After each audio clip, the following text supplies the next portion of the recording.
Thank you. Shri Pratap Sarangi ji.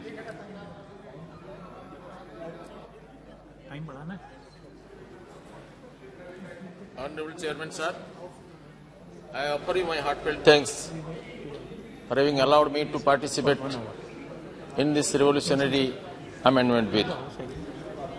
Sir, our Honorable Prime Minister... Just a minute. Honorable members, if the House agrees, the time may be extended by 1 hour for this bill. For discussion. So. Thank you. Please. Sir, I am thankful for having allowed me to participate in this Coastal Aquaculture Authority Amendment Bill 2023. Sir, our Honorable Prime Minister Shriman Narendra Modi ji injected new life and spirit and vigor into the fishery sector, aquaculture sector, which was long forgotten and was not visible during the previous governments. Probably it was unimaginable to apply this department for the economic growth of our country. The budgetary allocation in the previous governments to this department shows how neglected this department was.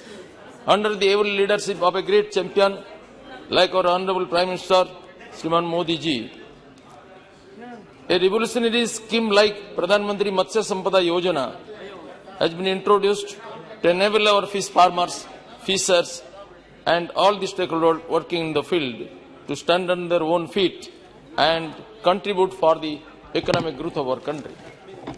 Sir, this amendment became a necessity, became inevitable. We know coastal aquaculture, mostly in the form of brackish water shrimp culture, witnessed rapid growth in 1980s and 90s. This growth, mostly unregulated, drew widespread concern for environmentalists and matter went to Supreme Court.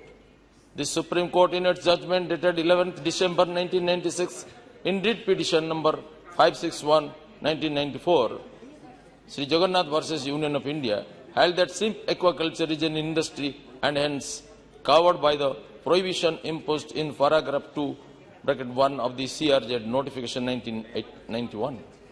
Accordingly, it ordered, among other things, that no shrimp culture pond can be set up within the coastal regulation zone, that all shrimp culture industries ponds operating in CRZ are to be demolished before 1997. That central government shall constitute an authority under Environment Protection Act 1996 to deal with the situation created by the shrimp culture industry and to regulate it as per precautionary principle and polluter pay principle. The operational part of this judgment is very, very pathetic.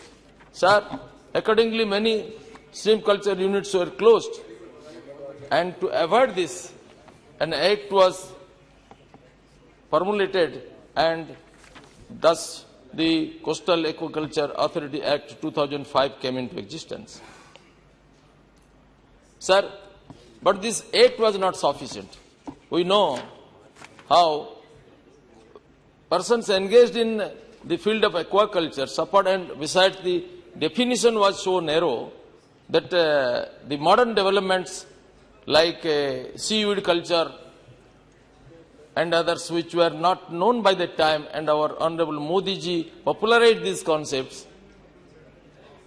were not included in the definition. So that necessitated for the amendment. The CA Act has specifically excluded coastal aquaculture zone from the purview of CRZ notification. Recent NGT judgment has given a different interpretation and has opened the door for more litigations. Unless this is addressed quickly and suitably, it will be difficult to attract new investments.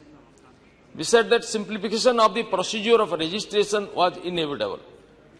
Many of the provisions with respect to registration are too rigid and need to be reviewed. Similarly, a number of administrative procedures laid down in the Act need revision. For example, there is a need to clearly define the powers of member secretary under the Act for administrative efficiency and accountability. In the CA Act, there is this provision of imprisonment for a period up to 3 years for carrying out coastal aquaculture without registration. Sir, for minor slips, omissions, criminalizing the total affair and sending people to jail, poor people to imprisonment, is very serious harassment to the fishers and fish farmers. This appears to be a very harsh punishment for an offence of purely civil nature. Hence, it has been proposed to replace the same with suitable civil instruments, such as penalty in line with the principle of decriminalizing the civil transgressions. A recent order of the NGT, dated 29 September 2022, has ruled that hatcheries cannot exist within 200 meters from the HDL, citing the provision of CA Act. Further, they need to be situated mostly within 200 meters from HDL to ensure steady supply of saline water, which is now a known development area. Accordingly, relevant provision in CA Act 2005 need to be suitably amended to permit establishment continuation of hatcheries. Sir,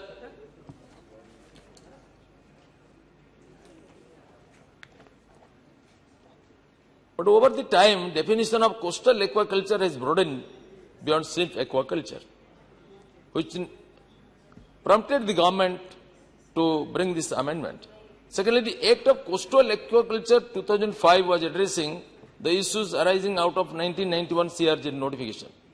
Subsequently, CRZ notification had been amended in 2011 and then in 2019. So there is a legal ambiguity whether this Act will override the subsequent CRZ notification or not. To remove this ambiguity, this bill has been proposed, amendment has been proposed. Thirdly, there are some administrative issues like how the Coastal Aquaculture Authority will move forward in certain situations. It was not fully described. So, in order to bring clarity to this, we have tried to create or amend some provisions to bring some definitiveness into the Act so that authority runs smoothly. For example, to make its member secretary function like CO, it has been tried to insert some provisions.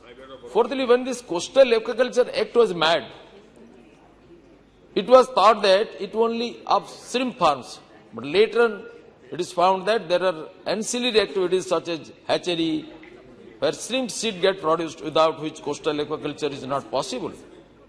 Whether hatchery is included in the coastal aquaculture or not, there are certain ambiguities.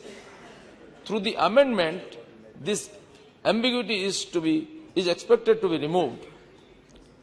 The main objective of this Coastal Aquaculture Authority will are to harmonize CA Act with the CRZ notification issued from the time to time and to treat the registration granted under CA Act as a valid permission under CRZ regulations to keep coastal aquaculture outside the prohibitions imposed by CRZ notification, to reduce the regulatory compliances burden without diluting the core principles of environment protection in coastal areas, to remove difficulties and ambiguities in the Act for effective implementation, and for promoting ease of doing business, to decriminalize the offences under the Act, and to expand the scope of the Act to bring all coastal aquaculture activities under its ambit. To cover all verticals and activities of coastal aquaculture, including hatcheries and aquaculture inputs. To permit hatcheries, broodstock multiplication center and nucleus breeding centers within the no development zone, sync with the CRZ notification section 30(8). To permit activities like cage culture and seaweed cultivation in the creeks, rivers and backwaters within the CRZ zone. To replace imprisonment provision under section 14 of the Act with a combination of suitable monetary and other penalties. To make provisions for authorization of officers. To impose penalties against use of banned antimicrobial agents to pharmacologically active components in coastal aquaculture. To provide for recovery of unpaid cost and penalty as arrears of land revenue. Sir, it is apprehended that this will encroach into the rights of the provinces. This is not a fact, sir. Sir, it is clear that up to 12 nautical miles from the which states will make legislation, and up to 200 nautical miles central will make legislation. But this is a question of environmental protection and protection of the fishers and fish farmers, which is the exclusive right of the union government. This is in the interest of the states as well. So this amendment is in the interest of our fishers, fish farmers, our processors, and so major amendments are proposed mostly to decriminalize the offences which are civil in nature, removal of the provisions of imprisonment under Section 14, substitution of imprisonment with monetary penalties, provision for authorization of officers. And, sir, what was the problem? If the chairperson is not present, for years together application for registration, renewals were pending. But here amendment has been made. The chairperson may nominate somebody to decide these cases, and people will not have to wait. Sir, Section 13 provisions have been made for authorized officers and adjudicating authorities. Condonation of delay, earlier it was, if it is not filed in the right time in the fixed date, that was not considered at all. The case was lost. But here condonation of delay in submitting the renewal application under Section 30 is also provided. This will ensure that the farmers are not put into undue harassment and difficulties because of minor slips. Provision for providing new certificate in case of mutilation, damage or loss, and for effecting changes in ownership, etc. is also provided here.